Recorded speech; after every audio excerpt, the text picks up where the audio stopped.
Okay, go ahead and get going. Anyway, we'll just do one quick intro for a little bit, then I'll turn the presentation over to Dan, where he'll cover some topics from his upcoming blog series and book, The Little Back Book of BI.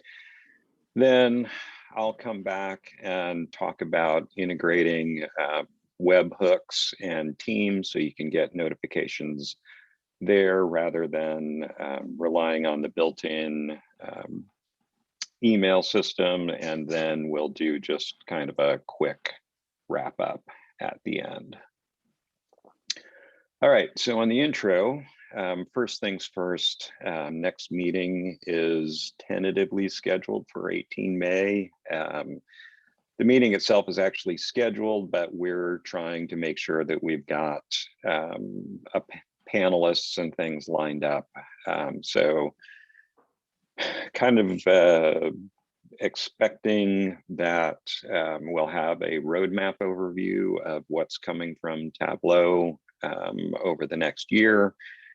So that'll be good to see what the plans are for the embedded space. And then beyond that, we'll have a customer presentation or two.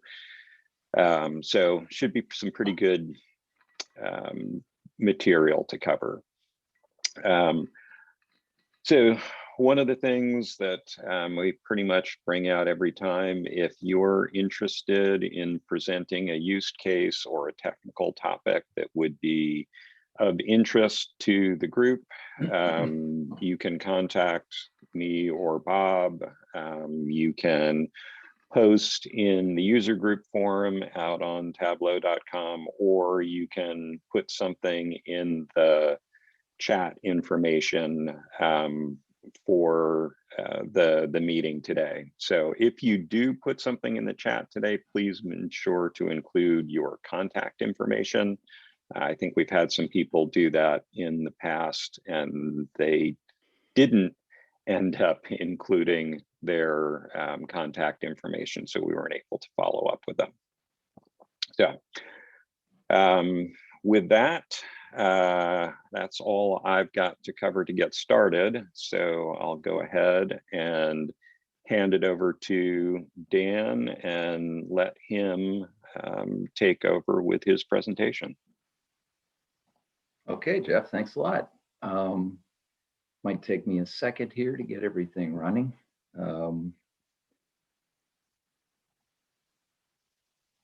And while we're waiting, does everybody see my screen? Jeff, can you see it? Not yet. I'm going to go ahead and pause my share, and then I've stopped sharing, so you should be able to take over. Okay. Let me change this again.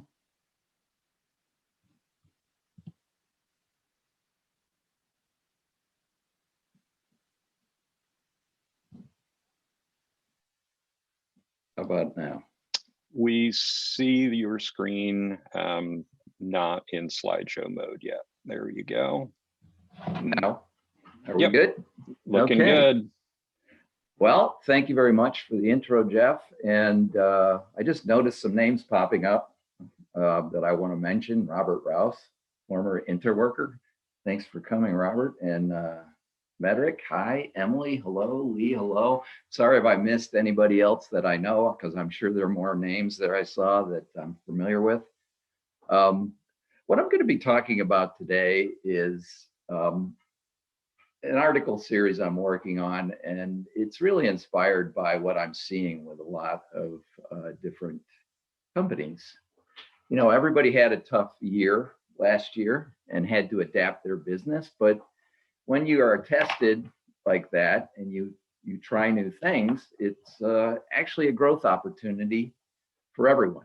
And a lot of the issues and challenges I saw people struggling with were not necessarily related to technology. They were related to people, processes, things, and the technology they had was utilized probably more than it ever had been. But in some companies, it was used less just because out of sight, out of mind. So I'm going to talk about a few of those things. The goal behind this article series is just to talk about the soft side of BI deployments and managing BI systems.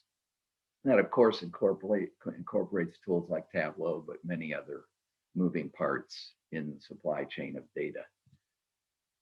Some of the universal thoughts I have about these things relate to, system, process, and task, because every business is a system for delivering some value to some group of people, customers, for example, or internal customers. And then those systems are made up of many processes, and those processes are made up of many tasks.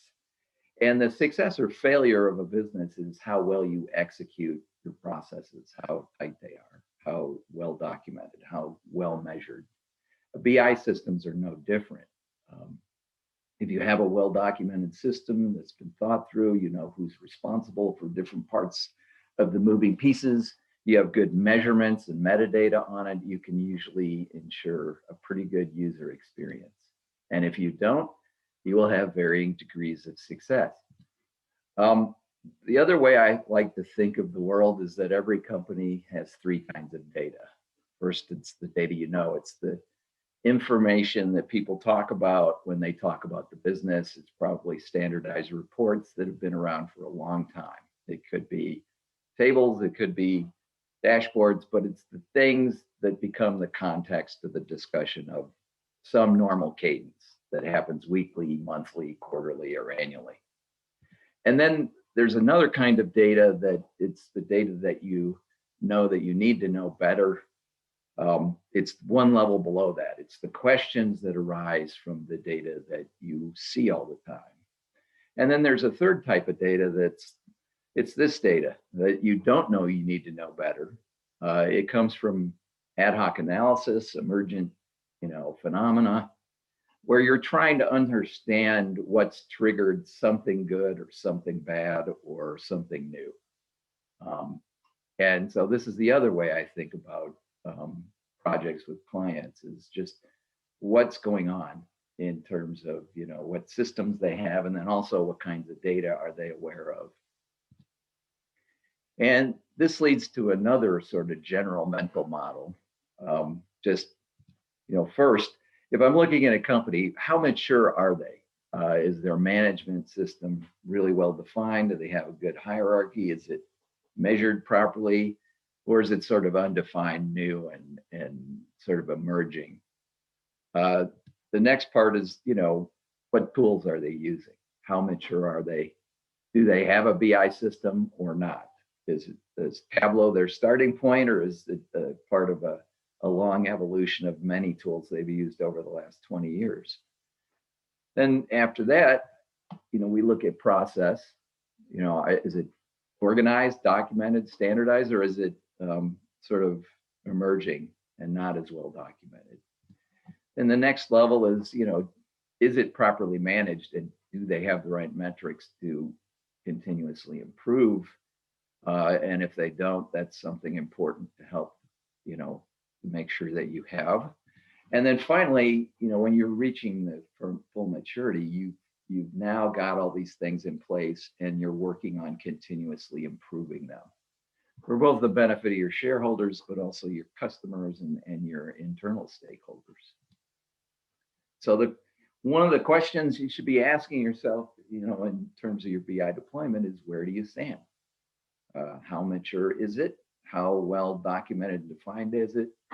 And what opportunities might that present? Now, one of the, I'll say buzzwords of the day is this idea of treating data as an asset. And a lot of companies talk about that, and not as many of them actually do it. And so what I mean by data as an asset is that, good data, and if you're running a BI deployment, means you have good metadata on the processes that are the metrics of your BI deployment. And, you also have mapped workflows for the metadata of your business. So your BI system, do you have, things like RACI diagrams or swim lane charts for these things? And I'll talk about those a little bit later, but, evidence of a maturing BI deployment would include that sort of thing. And then another really important thing, because when I see problems in companies with dashboards or a tool like Tableau, it's because management doesn't necessarily trust the dashboard, because when they look at some anomaly and they dive one level below the dashboard to try to find out where this data came from, it's really unknown. It could have come from multiple different places, and that's evidence of an opportunity for improvement.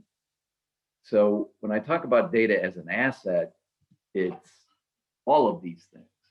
Do you have KPIs measuring, the data quality, the amount of usage of the data, how timely is it, who manages it, who creates the data that becomes the raw data that's the input to your BI system? Is it documented? Is it well understood? Is there a system for helping your end user know what's the right data to use? Is that documented? All these are opportunities for creating a more robust, better, secure, and reliable BI framework. So let's talk about a couple of these tools. For example, the RACI diagram, which has been around a long time. This is just an acronym for, in any particular data domain, who's responsible?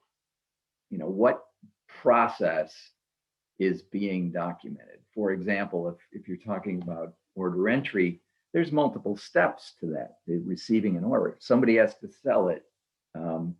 Somebody has to get that order in. And once the order's in, it has to be burst to some other groups for further processing.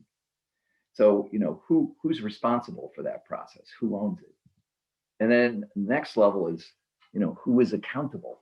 Like, who is actually doing that work and managing the people that are creating those inputs?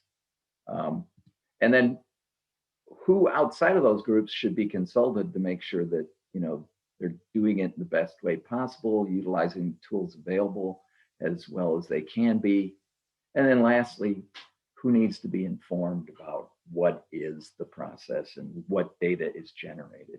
So I think of this in terms of BI systems.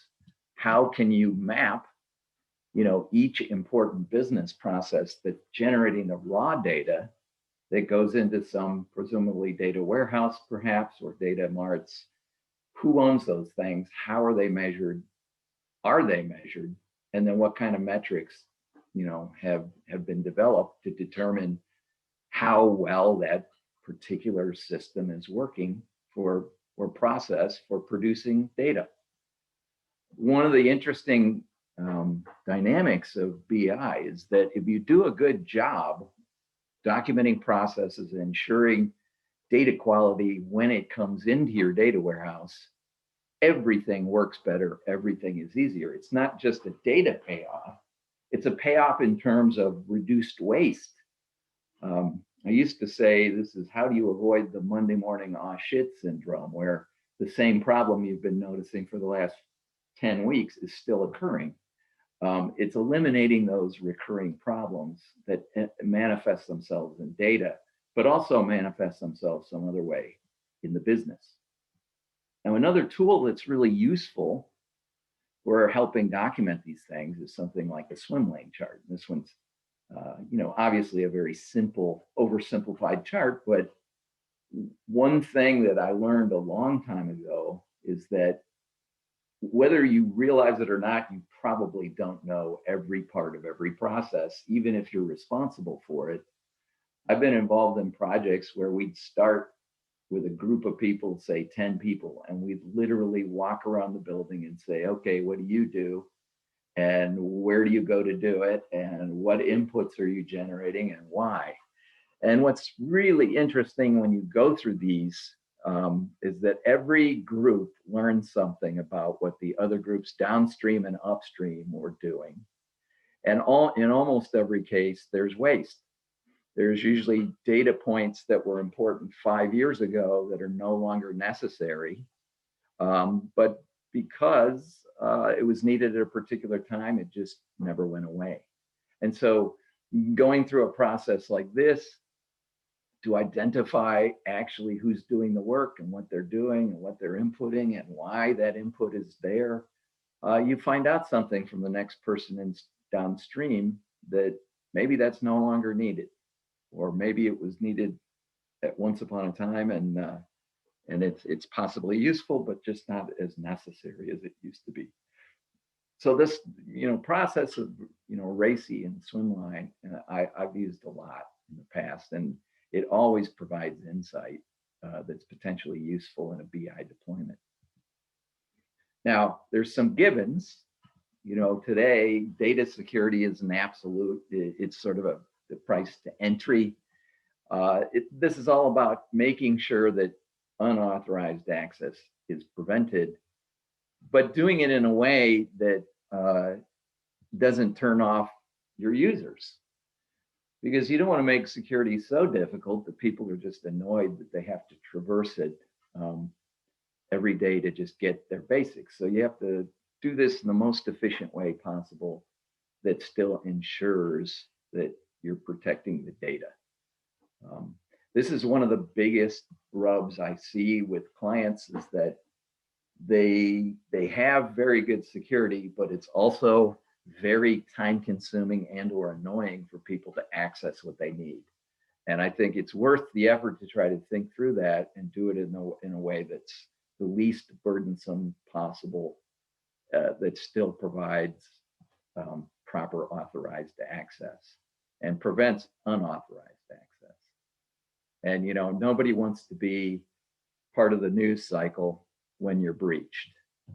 There's been some big breaches in very big companies that are embarrassing, frankly, and also loss of proprietary information. So this is important. It has to be in everyone's plan. It's a reality, so it's just something you have to do. Now, governance, I think people confuse governance with security sometimes. I think of governance as how do we make it easy for people to get the right source for their data. And there's evidence that this isn't working well when there's 5 versions of the same thing being used that were all created by different teams. I have a particular client now that this is a real problem. They have lots of good information, but nobody knows which is the best source because they didn't really establish the proper governance framework to manage that. So they have many more data sources than they really need. Many of them are redundant, and nobody is absolutely certain which one is the best one. So by doing governance right, you're just reducing time inefficiency, waste, and potentially wrong information. Why dedicate effort to validating 5 different sources when one will do, and how you set up the framework for sharing what's the approved best resource is important. Also, you have to have sort of evidence that you're complying with whatever legal and internal policies you have for protecting information.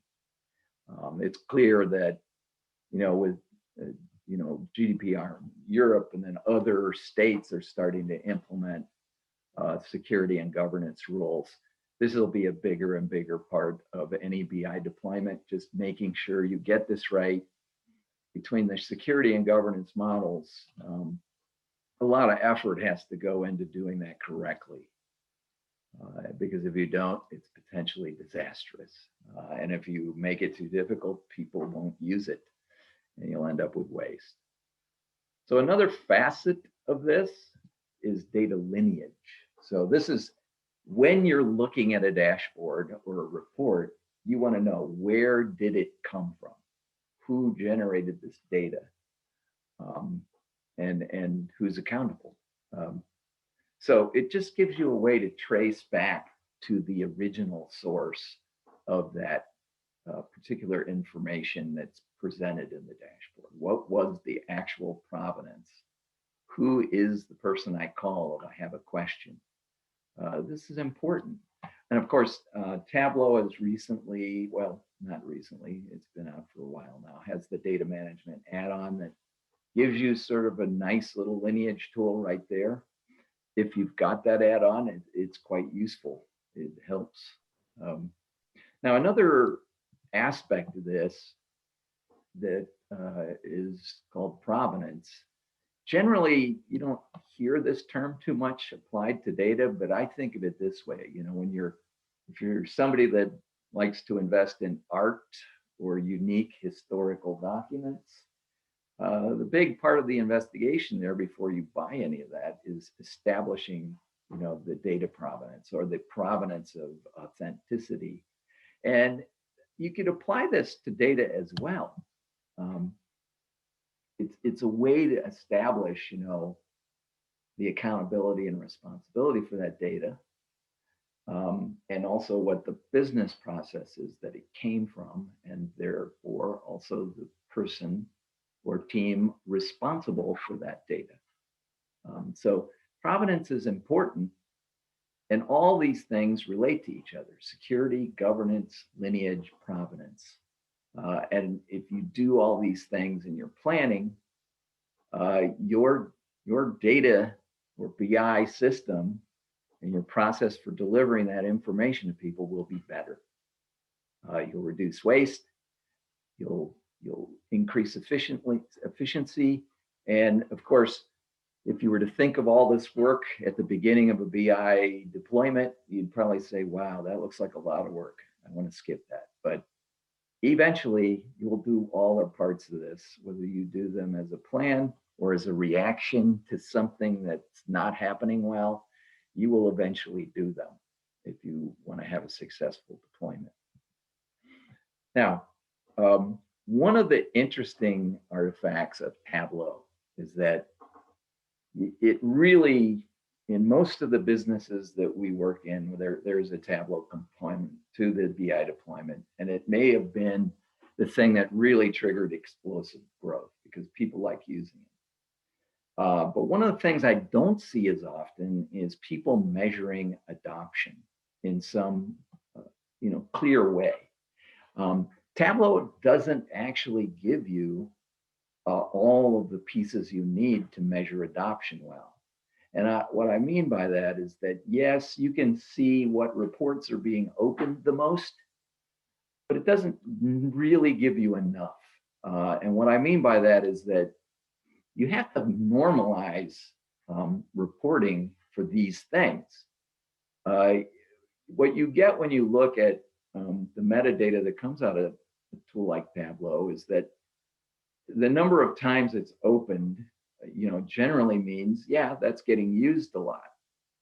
And everybody would agree that's good. But what if the target audience for a really important report is only 10 people out of a 10,000 person, workforce?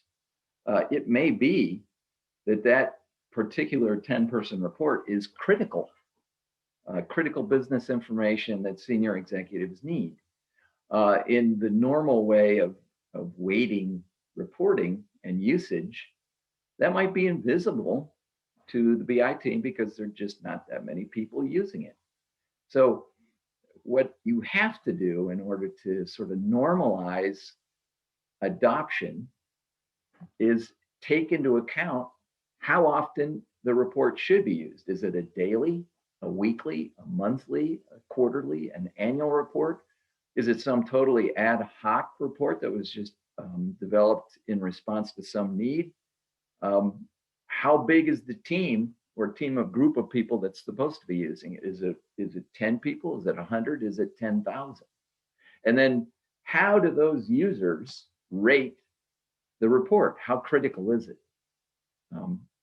And this is information that doesn't just fall out of any system.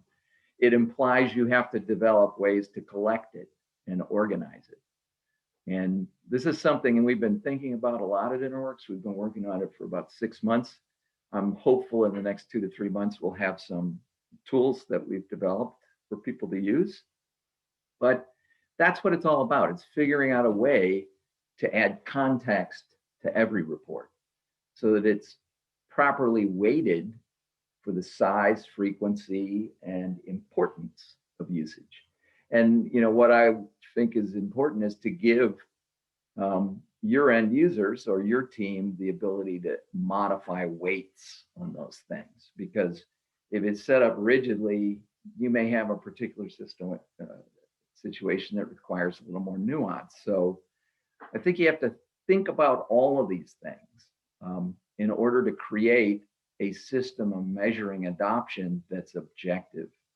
And the reason I think this is really important is that I see a lot of managers that do BI deployments struggle a little bit with providing evidence of the value. But if you can do these sorts of things and then create some capture system and in effect a dashboard of your Tableau metadata, you have the beginnings of a measurement system where you can maybe prove value, demonstrate adoption, and that's good for everyone. It's good for the person responsible for the BI deployment. It's good for the senior management that authorized the no doubt large expense. And it gives you some way to perhaps go beyond that. Some of the ways that I think this can be automated would be utilizing some kind of portal in which you are asking your user base questions about what reports they're using, why they're using them. This could be used in conjunction with some kind of quarterly assessment of the overall usage of Tableau, for example. And then be able to enhance that information by collecting this more subjective feedback. Presumably, frequency of usage, once you understand the purpose of the report, should be pretty easy because the people that built it know whether it should be used once a day, once a week, once a month, etc. And they're probably part of a team which is a known size target audience, but the criticality is more subjective. And that I think you have to, poll people and say, how important are these reports to your daily or weekly process? But if you can develop a system to capture these things and you can utilize the web, we built tools in Tableau and we have a product called Curator that allows you to do write back to a database and display that in Tableau. And I think when we're finished with developing this idea, we'll probably have some pre-built templates for that kind of thing. But there's no reason why you can't build all of this yourself. Tableau's provided a lot of APIs. And since most of your end users are probably engaging with Tableau through a portal already, it might be fairly easy for you to add that sort of data capture. Now, the other thing that we see a lot is this question of how are you deploying and what tools are you using? And I think in the last few months, I've been involved in several, I'll call them bake-offs, where a company that's getting ready to deploy a pretty major investment, and they're considering best of breed vendors and also single stack vendors, albeit most of these seem to be cloud deployments now. And of course, the big three cloud providers are known to all of you. And then there's, say, legacy BI vendors that all have cloud offers now. But a question we get a lot, or at least I get a lot, is, what's the pro and con of these different approaches? And I'll say, there used to be a big difference. I mean, if you go back 15 years before we had such a well-developed cloud infrastructure with, Google and Microsoft and Amazon, it was a little bit more difficult to venture around and pick best of breed, because making the connections between those systems, used to be kind of hard, but now, the single stack vendors, I'll say, even the cloud ones are getting closer to having a more complete solution. They all have their, let's say, legacy expertise, but they're all trying to build these more complete web of products. And while that's got some value, no question, I think the API universe, just reduces the importance of that. And so, the cloud vendors do have solutions that work. They can be deployed quickly. But, best of breed vendors are happening all the time. And the complexity and the ability to quickly connect disparate systems has never been better or easier. Of course, supporting these, if it's a vendor solution, they're going to support it. But again, every one of the vendors that is a best of breed vendor, and that would vary depending on what you consider to be important, there's support for it. So I think there's less risk than ever in going with the best of breed. The other con, the cons when you think about a single vendor is that while they are building more complete tool sets, they're not always the best. They might be in the running to be the best, but they're not the best. The con with the best of breed is you do have to do more homework and research all the different tools because new ones come out every month. And what I see is that in the single vendor, while it's easier, maybe less work to deploy, and I'm not saying a lot less, there is the potential of lock-in and higher costs over the long term. Of course, if you're going to do a best of breed, you have to lay in a little extra time for proof of concepts, projects that will test all parts of the system and the integration points. And I will just say, I think when I've looked at some of the vendors out there, they have complete solutions, but some of the parts of the pieces are not what I call state of the art. They're just not the best answer. In the end, both systems work, but you may find that one or the other is more attuned to what your team needs. And I've seen large new products go both, or projects go both directions. All of the stuff I talked about earlier, though, is still important. You can't escape the soft side of a BI deployment. If you do, you're likely to get a lot less value out of it than you could. And so, this question comes up all the time when you work in the BI space and you're deploying new BI solutions. A lot of clients ask us, well, what's the best solution? And of course, the answer is always that depends.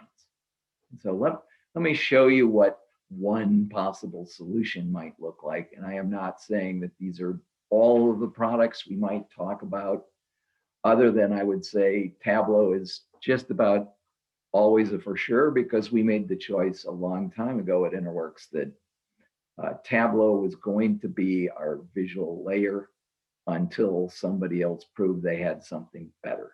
And so far, Tableau has managed to keep ahead in overall value in our mind. And of course, the user community, and this particular tug is just one of many examples, is just really mature now in Tableau and very active. And I think that in itself provides a lot of value. That you have such an engaged user community that's both geographic and industry vertical, and particular use cases like embedded. So, when we look at modern best of breed, and this is basically a slide from a presentation I gave a couple of weeks ago for a client, I just point at this data provenance as being extremely important as sort of a granular starting point for everything. You have to understand your business processes and who owns them. And defining that early on is a really good idea. I find almost no one does it beyond just looking at what the technicals are to get a database set up, or a data warehouse, or a data mart. but continuing to document that, make it a full process that considers all of those things. Tableau, of course, provides something in Blueprint that is useful for any sort of tool set that you might be selecting.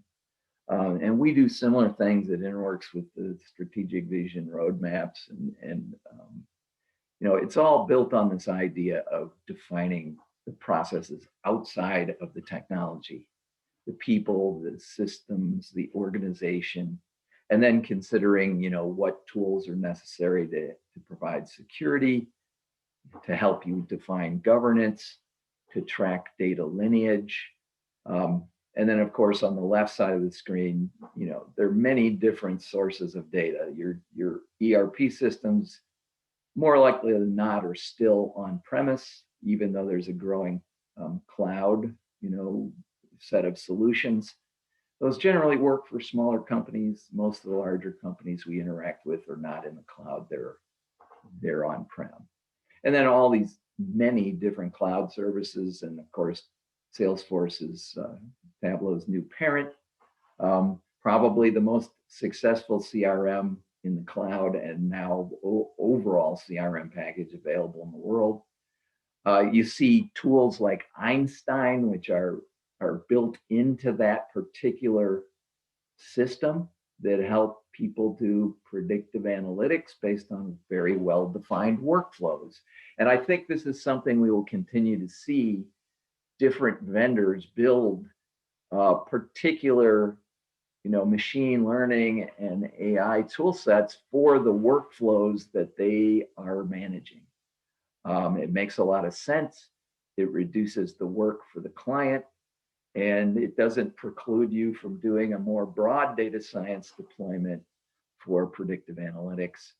The interesting thing that I've noticed over the last year and a half, 2 years, is that everybody wants to do predictive, but they may not necessarily have the historical part nailed.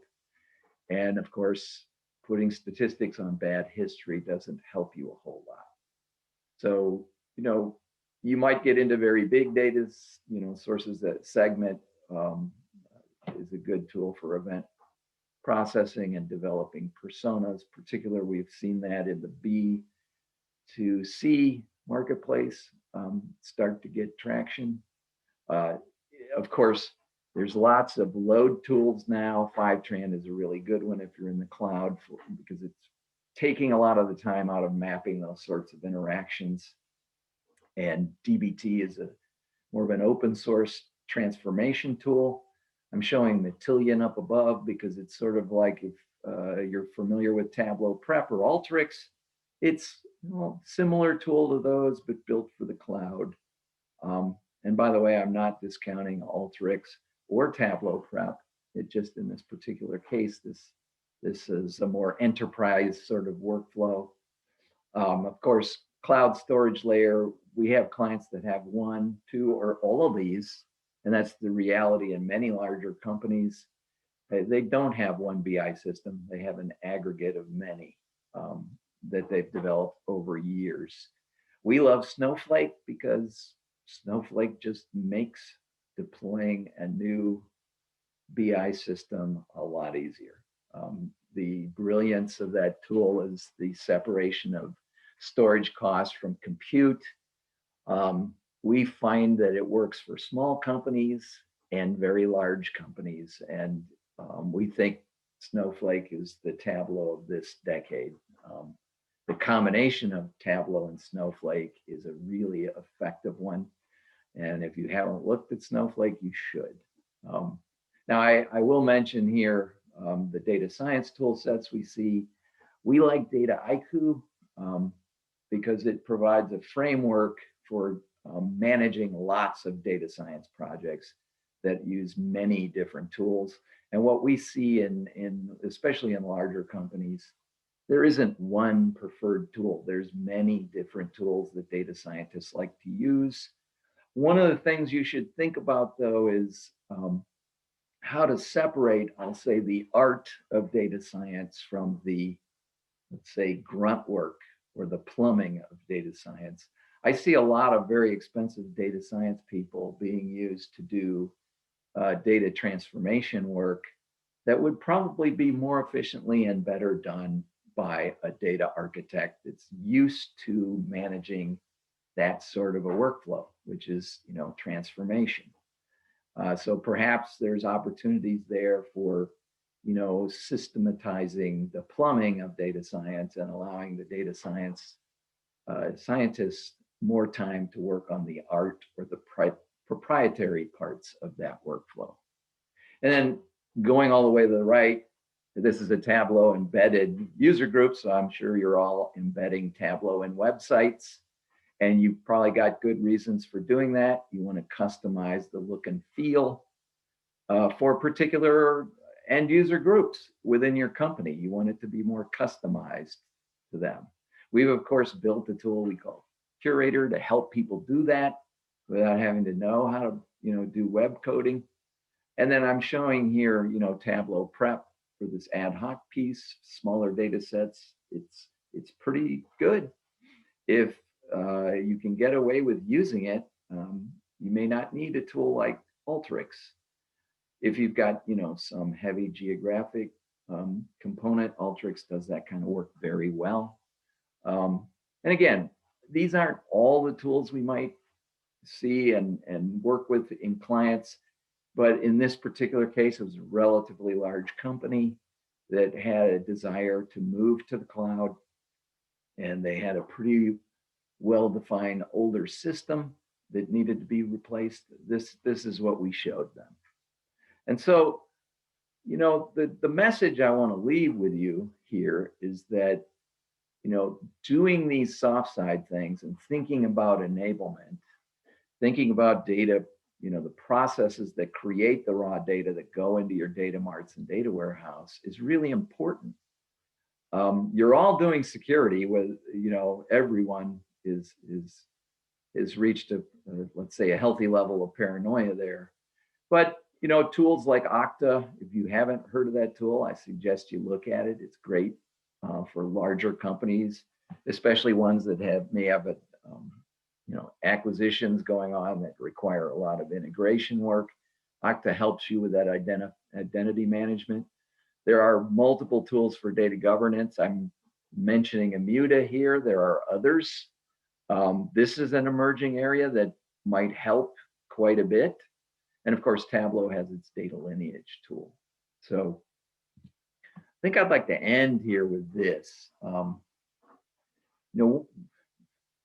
really good BI system maximizes this. And another way to think of it is what actually is serendipity? Well, I went and looked up the word in Urban Dictionary because I usually think those definitions are fun.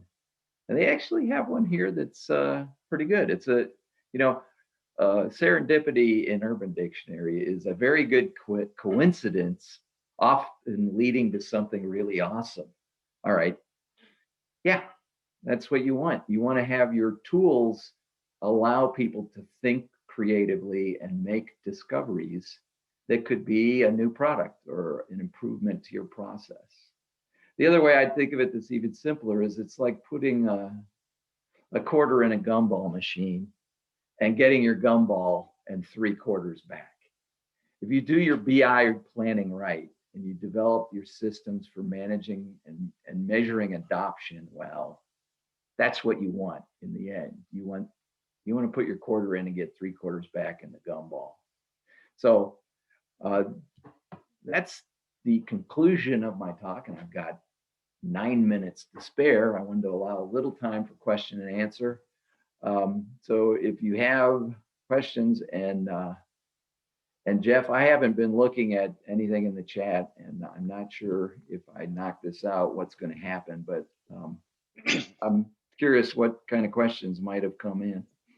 Yeah, we haven't had any come up yet unless my panel is frozen. So either I did a good job or people are asleep.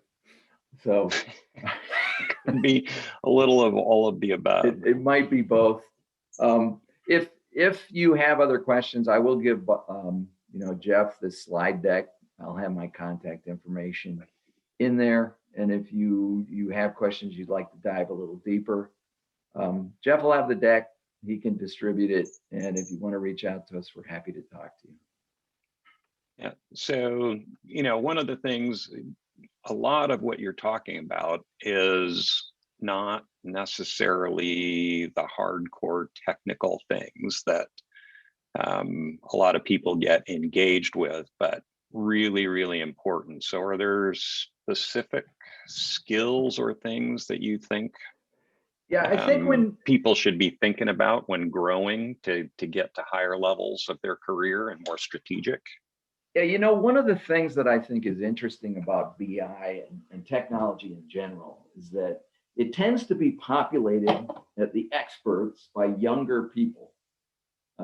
People maybe in their mid-30s are running fairly major deployments.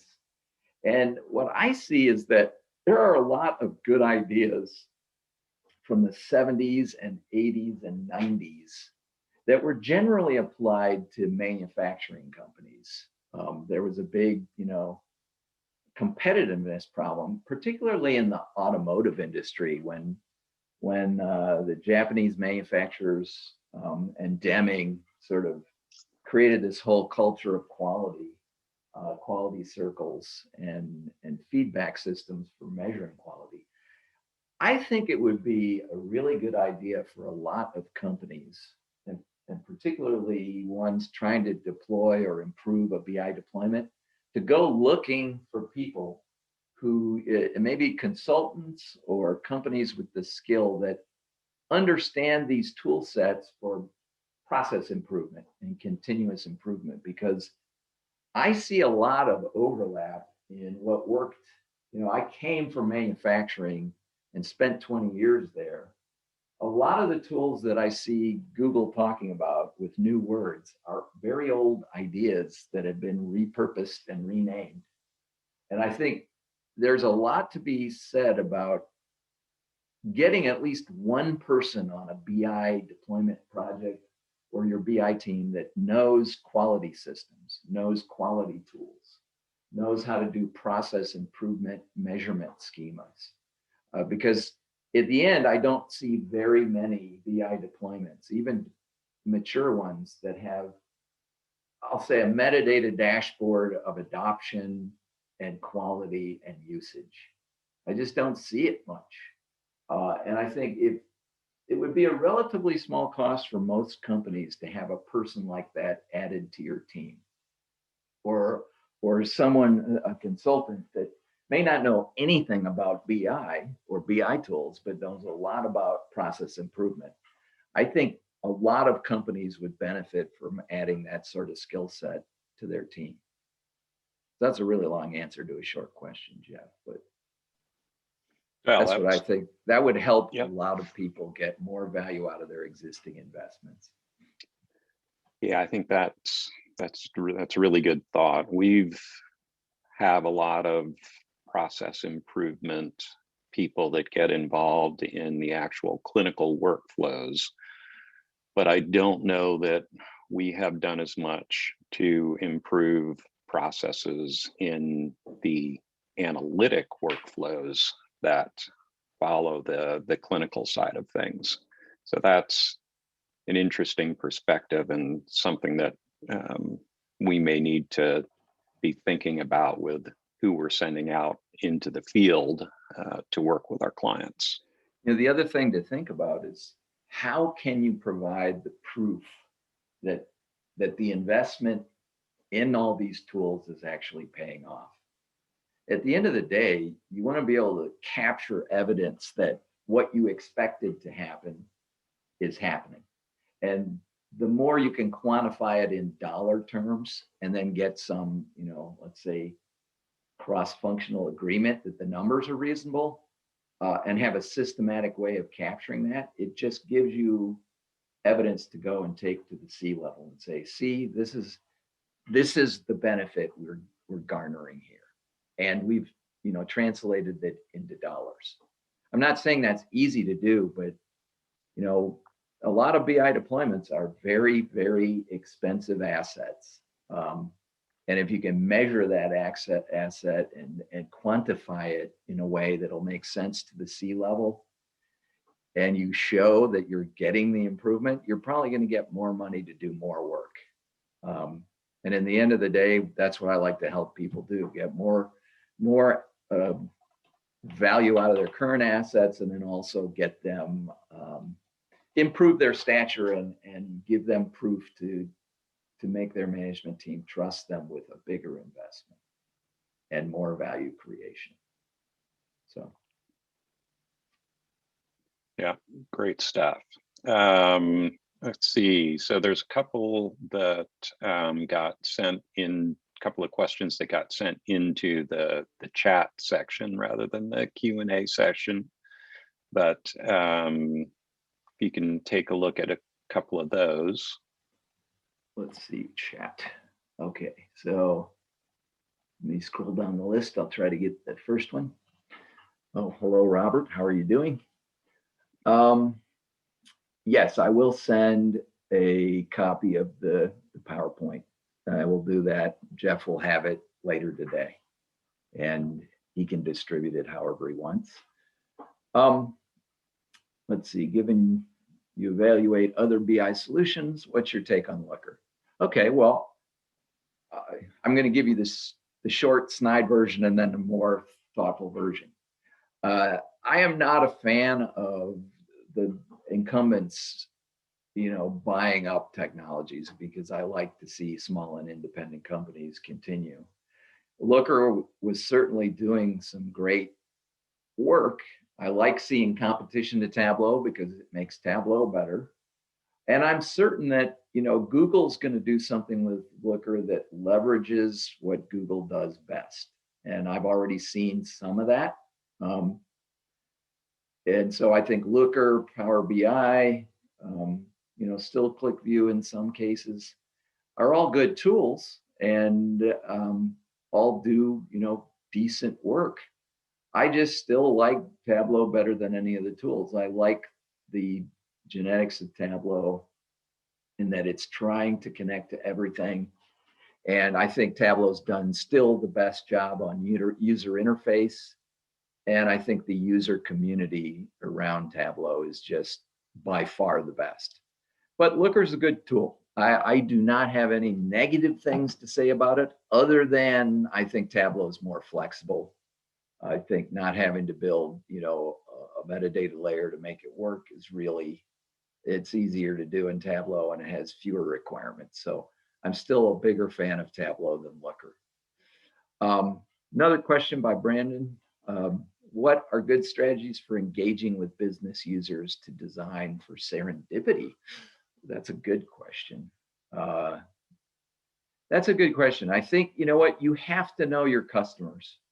When you start, down the road of a BI project, you need to spend time with the end users. And I see this mistake made a surprising amount of the time, where a small group of people maybe have been in a particular company for a long time, are engaged to decide what tools to use, but they're doing that in many cases without having a really good appreciation of what the people in the company have to do to get their job done.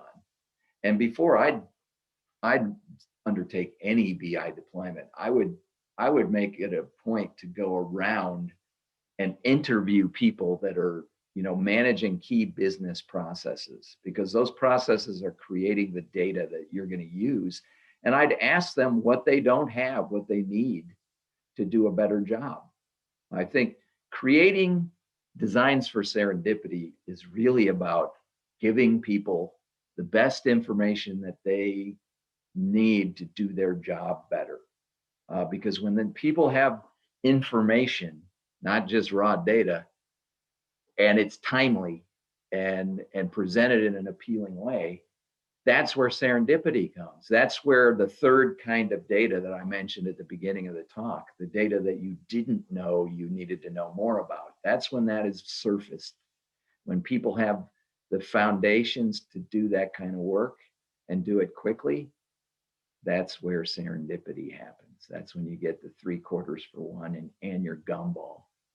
And you know, I don't think specific dashboard reports or data stovepipes are really what it's all about. I think the soft side of BI, which is getting to know your customers, which internal to your company are these people and teams, is extremely important and usually doesn't get as much time as it should. Let's see. Will we have a recording? I think we will. Yeah, Jeff answered that. What advantages do you see of Tableau versus Domo? All right. I will admit that I actually was going to go to a Domo conference a few years ago just to see really what was happening. But I got very turned off by what Domo did at Tableau's conference in Austin. I think it just seemed to be a fiscally irresponsible way to use investor money, you know, having Snoop Dogg concerts and hiring people on stilts to walk around bad mouthing the Tableau conference and the product. So I really didn't like that. Now, what I see Domo, pretty ridiculous. Yeah, so I am admitting my extreme bias against anything Domo does. All right, now I will tell you, I don't run into Domo much in larger companies, which is, it tends to be where I'm spending most of my time. It's just not really a serious player. Where I do see Domo, it tends to be smaller companies. They tend to have a very heavy marketing expense and spend relative to their revenue. And Domo has a compelling presentation for that kind of a user group. But in terms of comparing its overall capability to Tableau, I don't put it in the same level as a Looker or a Power BI. I just don't see it as often. And but I do see it in that particular use case where they have some pre-built workflows that make everything look easy. Of course, it's never as easy as it looks. And so, you know, I'm probably not a good person to ask about Domo just for that reason I stated at the beginning. I don't think that's responsible use of shareholder money to go and badmouth the biggest competitor you have at their conference. And so I've been somewhat had a negative feeling about that company ever since. And then there's a comment here. Serendipity comes often from frustration, but the good frustration, when people love but want more. Yes. Yeah. In fact, you know, when I was in my 20s, I was one of those people that usually got in trouble for doing something that nobody thought anyone would do. Like in the mid 80s, I learned IBM AS400 query language, which was nothing more than SQL wrapped in a, let's say, a color by number approach. And I remember the first time that I connected it to a couple of the systems in the company. One was order entry and another one was some kind of inventory system. And I ran a very, very memory intensive query in the middle of the day. And I pressed the button and knew something bad was going to happen because I could hear people in customer service making comments about how slow the system all of a sudden was. And about 2 minutes later, 3 guys from our IT group came out and yelled at me and told me never to do that again. Well, you know what? I did it again, but I was a little more knowledgeable about what I was doing and I ran it in off hours. So, you know, you don't want to stifle people that are trying to do new things. You just have to educate them on what not to do and explain the reasons why. So that's how you get serendipity, by giving people tools to play with. And they make discoveries because they do things that maybe nobody would think of doing because they just don't know better. You don't want to snuff that out. You want to encourage it in a controlled way. So Jeff, I think I'm about 1 minute past my time now, and I think we've gotten through all the questions. I want to, you know, say I appreciate having the advantage, or the, let's say, the ability to talk to this group. I love participating with user groups in any way I can. Thanks a lot for inviting me. Yeah, great stuff as always, Dan. Really appreciate you being willing to come and talk today. Okie doke. All right, going to switch over now, and let's see, there we go. And cover my topic now to be a little bit different. This, rather than Dan's presentation that was largely about the soft skills and things, this one is going to be relatively technical, not really coding or anything, but definitely dealing with some of the internals of the system.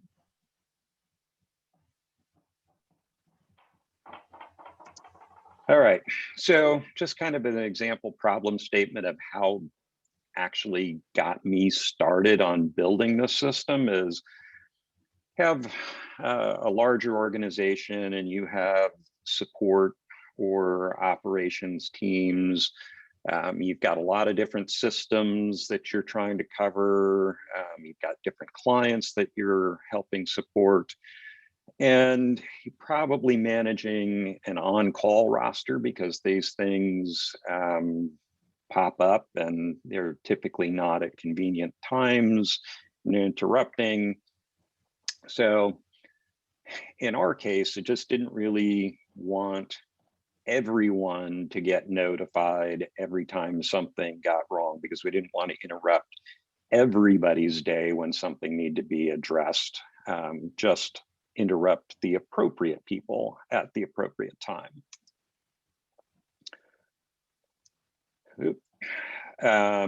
So started looking at it and realized that, email was not working. It's, it's old, it's clunky, it's not really meant for real-time collaboration. So we wanted to get into a messaging system of some sort. Slack support is coming to Tableau. That wasn't really a big shock. I was, if I was going to pick who was going to purchase Slack, Salesforce was pretty much at the top of the list. So not a big surprise there, but we don't use Slack. So had to kind of go and roll our own. And the way we went after it is to take advantage of the webhooks that Tableau's been exposing for a few versions now. And think about it, most of the presentations and things that I've seen so far are using Zapier or IFTTT or some other system like that. I wasn't thrilled about sending what could be some proprietary information out of the company and trying to get approval from the various enterprise security teams and things. So looking at the suite of tools that I had available, we use Teams constantly. Essentially we end up living in Teams, especially now that we're all work from home and we're not collaborating live. We're in there all the time. So that was a pretty easy decision.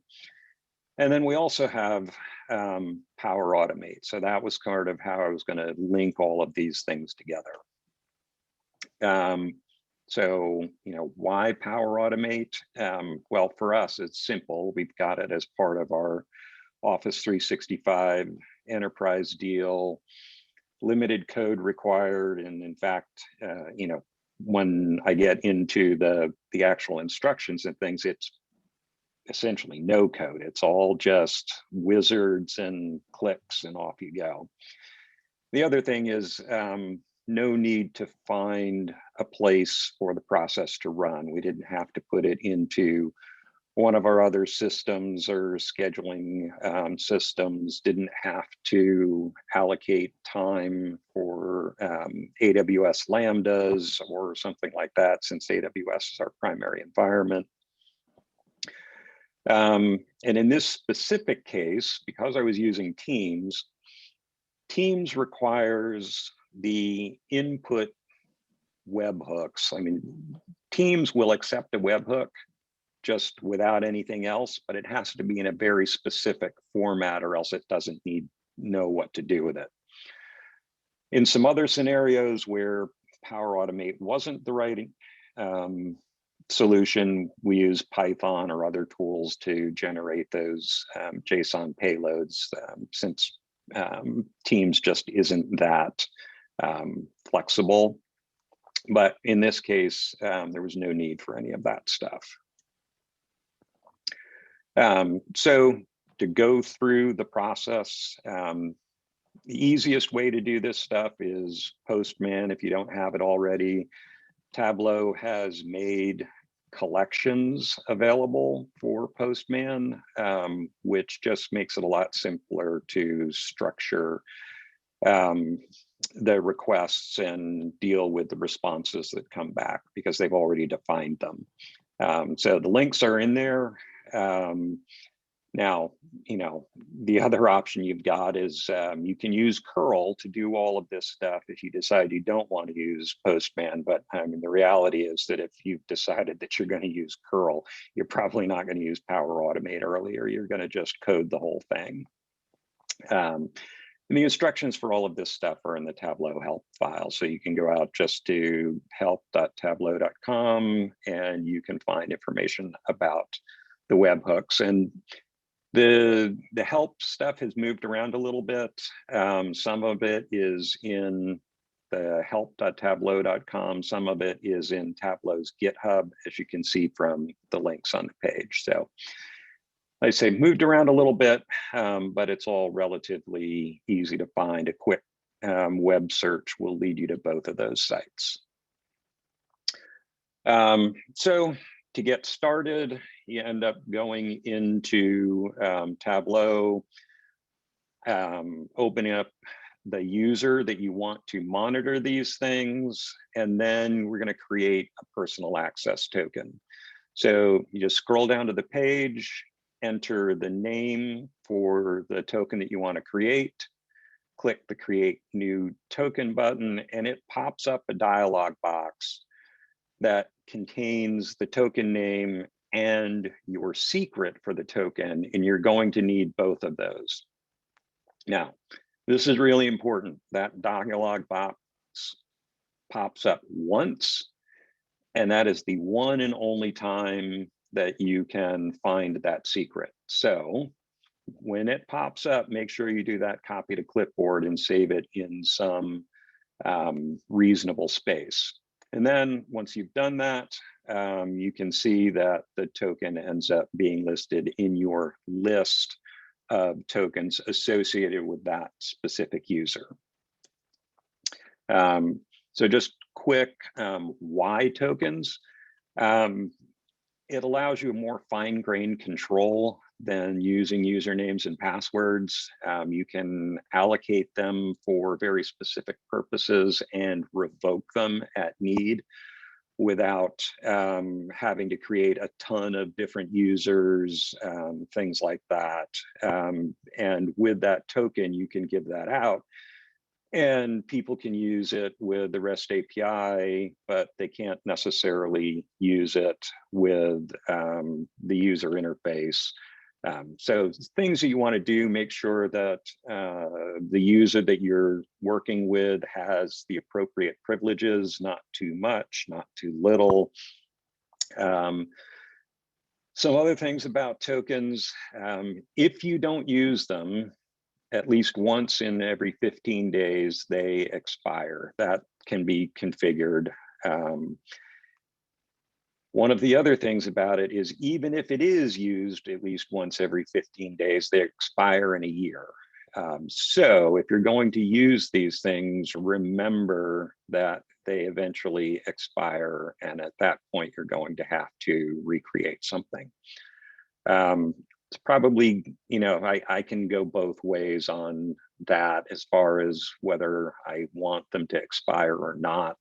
From a security standpoint, it's actually probably a good thing that they expire periodically, but it also means that you got a maintenance burden to make sure all of that stuff is done to make sure that the things don't break. All right, so you've done that. You open up Postman and make sure you've got the Webhooks requests collection installed as well as the environment, and then you're going to set up your environment. And really there's just a bunch of variables that have to be set in here. Some of them that you're going to know ahead of time. You're going to know the server ahead of time. You're going to know the site content URL. The rest of it you'll kind of fill out over time.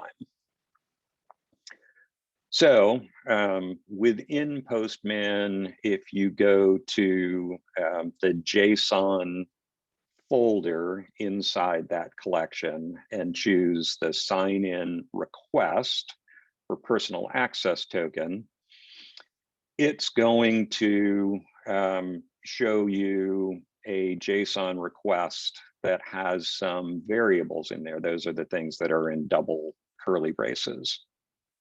And if you go back up to environment, those are the things that you would have set up here. You know the name of your personal access token, you know the secret that you created, and you know the site that you're trying to monitor. So you set those in the environment, then you click send on that request and you get a response back, and the response has the information of where you signed in. It has the site ID and the content URL, the user ID, and the authentication token. So from this, you can now fill out some other things up here. The Tableau auth token and the site ID are the important ones that you're going to go ahead and fill out. Then, to just make sure that everything is working like you expect, you can go also to that JSON folder, open the list webhooks request, click send on it, and it's going to come back and it's going to give you an empty list now, unless somebody else in your organization has already created a webhook. And that just validates that all of your permissions are correct and you can actually connect and get everything done. If you end up seeing a 401 or something like that, so you got an improper request, it just lets you know that you're going to have to do some troubleshooting to make sure that everything's working. All right, so that's all the one-time setup, just getting your Postman environment in place. So now you're going to go to Teams. This is really pretty straightforward. You're just going to create a team for monitoring or decide on which one you want to reuse. And then you probably want to create a channel so that you don't clutter up the rest of the team. So create a new channel, send the information there, all pretty basic. If you're using Teams, there shouldn't be anything unusual about that. So now we're off to Power Automate. So you open up Power Automate, you can get to it from the Office Launchpad. You can go to flow.microsoft.com and it will redirect you to your region. You'll see your flows and things in there. To do this, you're just going to click Create, pretty straightforward. Then the screen that pops up, you're going to choose Start from Blank and then click on Automated Cloud Flow, and it's going to pop up the next dialog. Now, one of the things, the stuff that I'm showing, screenshots and things, are when you're creating as an individual, you may want to create as a team flow so that other people can manage it, if that makes sense for your organization. You're also going to have to take a look at what sort of licensing that you have in terms of team flows versus individual flows. So once you do that, it's going to pop up this screen, and we're doing something that's a little more specialized. So we're just going to skip this part because we're not doing something that they've got a ready built template for. After we've skipped it, we click on the built-in section, then click on the request as an option. So that's an HTTP request. And when that pops up, you're going to choose the trigger. In this case, it's when an HTTP request is received. And that's going to pop up this dialog box. And in this dialog, we're going to click on use sample payload to generate schema. The payload that you're going to use is available in the Tableau documentation or just sort of as it's set here. The values in it don't matter. All you really care about is resource, event type, resource name, those things. And so when you paste that in and click OK, it's going to pop up and it's going to generate the request body schema so that it knows how to authenticate that when the HTTP request is received. From there, you're going to click add a new step. Pretty straightforward again. Then you're going to choose standard this time, Microsoft Teams, because you're going to be sending, once that request is received, you're going to send it to Teams, and then you're going to choose post a message as the flow bot to a channel. And I like using that rather than posting as a user, because then you don't have to worry about changing user passwords and things. If you post as a user, then every time your user password changes, you have to go in and update it. So that's just a smoother way of accomplishing the same task. So then you're going to pick your team from the list. So that's something that you created a little bit ago. And then you're going to choose the channel. Again, those have to exist already. And then you're going to choose the message or create the message that you're using. And in this case, I'm pulling event type for resource name. And those are things that were part of the request that's being sent. So it's event type, whether it's data source created, it's workbook refresh, whatever you need to do to set that.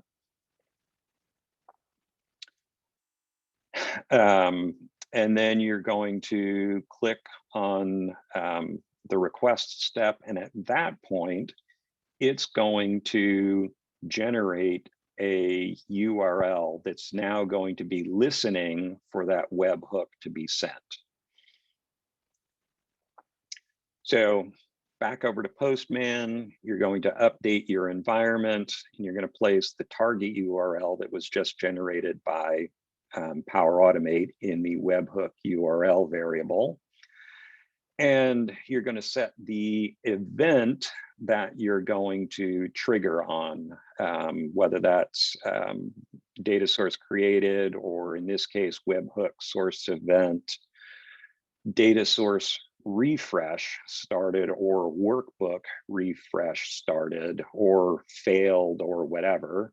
And then you're going to set the name of the webhook that you're going to be sending. Then to actually create the webhook, you're going back to the JSON folder, open the create a webhook request, send, and it will pull in all of the information that you set in the environment. And then it will come back with a response, and you'll see that it's been created. And now if you go to the list webhooks request and click send, you'll also see that the list of webhooks now includes the webhook that you created. And then as far as monitoring, now whatever extract, data source, workbook, whatever events you have chosen to monitor will get posted to the channel. And in this case, I was looking for a workbook refresh start for a workbook that's named extract test this. And it pops up and gives me a notification every time that system runs. One thing on here, the message does show the ID of whoever created it, but because we used the Flowbot, again, you don't need passwords or anything from that. Now, in actual practice, we don't monitor every refresh that starts. It would just bury us in volume. We've got several hundred clients spread across 6 production clusters with many refreshes going. So we don't actually do that. We do, however, monitor failures. We pretty much expect everything is to work, but when things fail, we do get notified on that. And if you want or need to, because of volumes or routing things, you can do different things to use those resource names to come up with more sophisticated tracking purposes and things, so that you can actually see where they're going and have a more granular control of what's happening. All right, so that was relatively fast and furious. So I've put all of this information into a blog post that's out there. I don't have a lot of content out there in my GitHub. Most of my content is actually internally developed for Cerner, but I'm in the process of transferring a lot of those things that I've done internally so that they'll be externally accessible now. But anyway, all of the screenshots and maybe a little bit more discussion about that is included in that blog area. All right, so that's it. Let's see, do we have anything more in the chat? Doesn't look like it, but we've got a couple of minutes here. If there are any questions or things, happy to pick them up.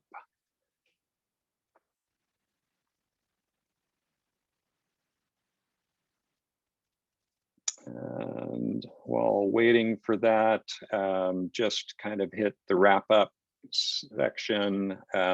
Next meeting again, 18 March. And we'd be happy to have anybody who's interested in presenting a use case or another technical topic. If you'd like to do that, you can chat that to the panelists, or you can put it in the embedded analytics user group forums out on Tableau. We'd be happy to hear from you.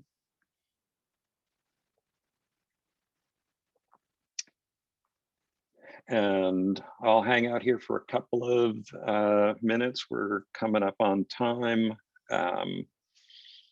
But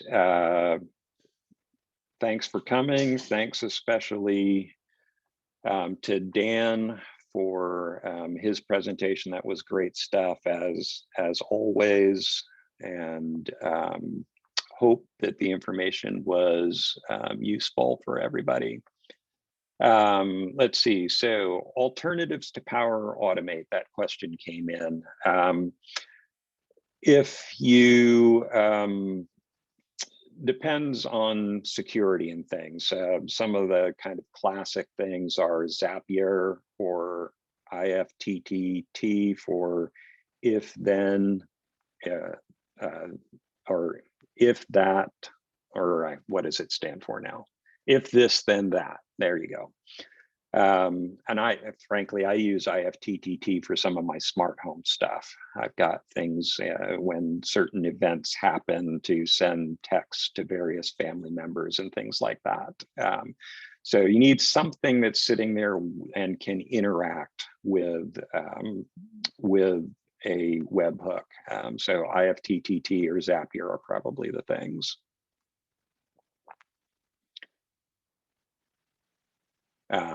Or, the other thing that you can do is you can roll your own. I mean, it's relatively simple to develop a system that sits and waits and then uses, there, for example, various Python libraries that will allow you to take and construct a proper message to send into Teams directly. And I've got a few things that I send direct to Teams. We've got some other things that happen externally where we load data to Google Sheets, which populates a Tableau public view every day.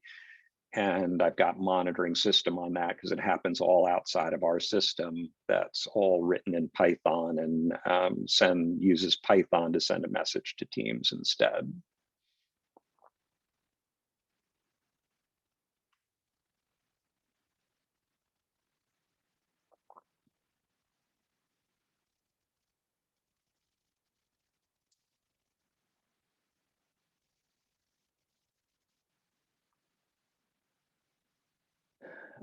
Just got a message from Dan that he's uploaded his presentation. So I'll go ahead and I'll add that to the embedded analytics forums. So if you go to the Global Community Hub and search for the embedded analytics user group, I will have that posted there.